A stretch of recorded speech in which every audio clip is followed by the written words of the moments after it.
Hello people, I am Parihar Kuldeep and you're watching BMF Education. So this is the first episode of Basics of Camera, and in this episode I'm going to talk about the exposure triangle.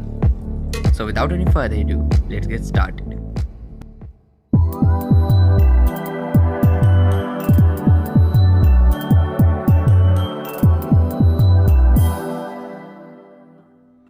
तो exposure triangle के तीन main mechanism हैं जो कि है ISO, shutter speed और aperture. तो आज हम एपेचर के बारे में जानेंगे, पर उससे पहले हम थोड़े से अपनी आंखों के बारे में जान लेते हैं। जब पुपिल लेस ओपन होता है तब हमारे आंखों में लेस लाइट आती है, पर जब पुपिल एक्सपांड होता है तब हमें ब्राइटर इमेज दिखता है। एपेचर भी कुछ ऐसे ही काम करता है। जब एपेचर का स्टॉप ज़्यादा होता है तब ज़्यादा लाइट हमारे कैमरे के सेंसर को जाके हीट होती है और एक ब्राइटर इमेज फॉर्म होता है। पर जब एपेचर लेस ओपन होता है तब लेस लाइट हमारे सेंसर को जाके हीट होती है और एक डार्कर इमेज फॉर्म होता है। एपेचर के वैल्यू को एफ स्टॉप से डिनोट करते हैं, जहाँ पे अगर एफ 1.2 है तो उसे हम हायर वैल्यू कहेंगे, और एफ 16 है या 22 है तो उसे हम लोअर वैल्यू कहेंगे। इसे आसानी से समझने के लिए आप एपेचर के ओपनर को देखिए। जब एफ 1.2 होता है तब एपेचर ओपन होता है, काफ़ी वाइडली एक्सपांड होता है, पर जब एफ 16, 12 या 22 होता है तब हमारा एपेचर काफ़ी ज़्यादा क्लोज होता है, जिस वजह से उसे लोअर वैल्यू कहा गया है, और एफ 1.2 या 2.4 इन सबको हायर वैल्यू कहा गया है। अब आपको ये सब सुन के लग रहा होगा कि एपेचर हमारे इमेज को ब्राइटर और डार्कर बनाने में काम आता है, पर एपेचर सिर्फ यही काम नहीं करता। इसका अगर मेन काम देखा जाए तो वो है depth of field, yes, the blurriness behind your subject. तो इसके एफ स्टॉप से हम इसके ब्लरी अमाउंट को भी हैंडल कर सकते हैं। जब एपेचर क्लोज होता है तब सारी चीज़ें फोकस में होती है, जिसे हम डीप डेप्थ ऑफ फील्ड कहते हैं, और जब एपेचर वाइडली ओपन होता है ग्राउंड ब्लर हो जाता है, उसे हम the shallow depth of field कहते हैं। तो अब आप सबको समझ में आ गया होगा कि एपेचर का क्या काम होता है। तो आइए इसे और बारीकी से जानते हैं कि इसे फिल्म में कैसे यूज़ करते हैं। शुरू करते हैं स्मॉल एपेचर से, the deep depth of field.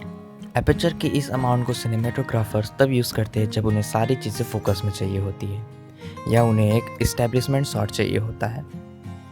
For example F16, जहाँ पे आपका ऑलमोस्ट सारी चीज़ें फोकस में होती है, जैसा कि आप क्लिप्स में देख सकते हैं। स्मॉल एपेचर हमारे सब्जेक्ट को छोड़ उसके आजू बाजू ज़्यादा फोकस करता है, जिससे ऑडियंस को ये पता चलता है कि हमारे सब्जेक्ट के आजू बाजू क्या हो रहा है, क्या वो एक कैफ़े में बैठे हैं या एक सुपर नेचुरल प्लेस के पास है। और ये काफ़ी लोगों के साथ एक्सप्रेशन दिखाने के भी काम आता है, जैसे कि वॉर में।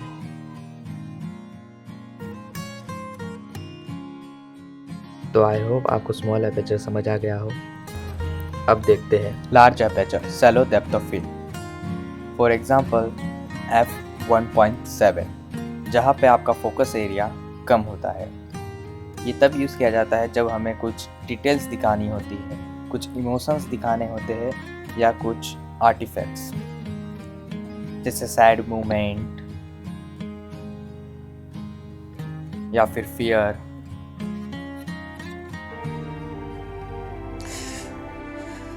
मैंने चाहा नहीं था कि ऐसा हो, पर ये सब होता चला गया। साइकोनेस, केओस, ये सब दिखाने में लार्ज एपेचर काम आता है।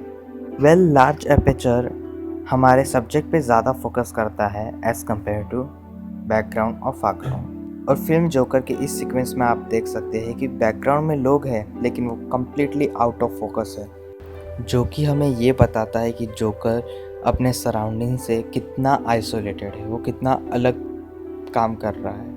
वो अपनी फीलिंग, अपनी इमोशन अपने दिमाग में सोच के बस किए जा रहा है अपना काम।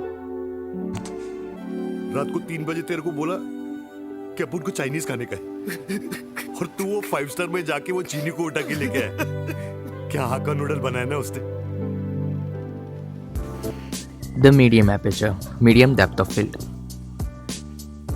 For example, f8, जहाँ पे आपके सब्जेक्ट के साथ थोड़ी और ऑब्जेक्ट्स फोकस में होते हैं. जहाँ लार्ज एपेचर आपके सब्जेक्ट पे फोकस करता है और स्मॉल एपेचर आपके बैकग्राउंड पे. पर मीडियम एपेचर ऐसा नहीं करता. मीडियम एपेचर आपके सब्जेक्ट और आपके बैकग्राउंड दोनों पे ही फोकस करता है और इसे आप अपने डायलॉग सीन में यूज़ कर सकते हैं. You know what? He just left. या फिर एक ऐसे सीन में जहाँ पे आपको मल्टीपल ऑब्जेक्ट को साथ में दिखाना होता है. और इस फिल्म के सीन में आप देख सकते हैं कि जो हमारे कैरेक्टर्स हैं उन्होंने 2 लॉयर हायर किए हैं. तो जो कैमरे का फोकल लेंथ है वो इन दोनों लॉयर्स पे ही है, लेकिन फिर भी हम देख सकते हैं हमारे मेन एक्टर्स के एक्सप्रेशंस, जिससे हमें ये समझ में आता है कि उनका क्या रिएक्शन है उनके अगेंस्ट वाले लॉयर पे. World upside down. It amounts to an ambush. Withholding, Jay? Most often, the focal length is going to be on the lawyers. Charlie and Nicole are often out of focus in the background. You're watching the lawyers, but if you actually think to look or do look, there's almost this sort of slightly out of focus expression in the background, which I think in a way is more effective. तो आज के इस video में हमने the exposure triangle का पहला part देखा है और अगले वीडियो में हम उसका दूसरा पार्ट देखेंगे जो कि है shutter speed. Thanks to Studio Blender and Amazon Prime Video for sharing their clips and footages.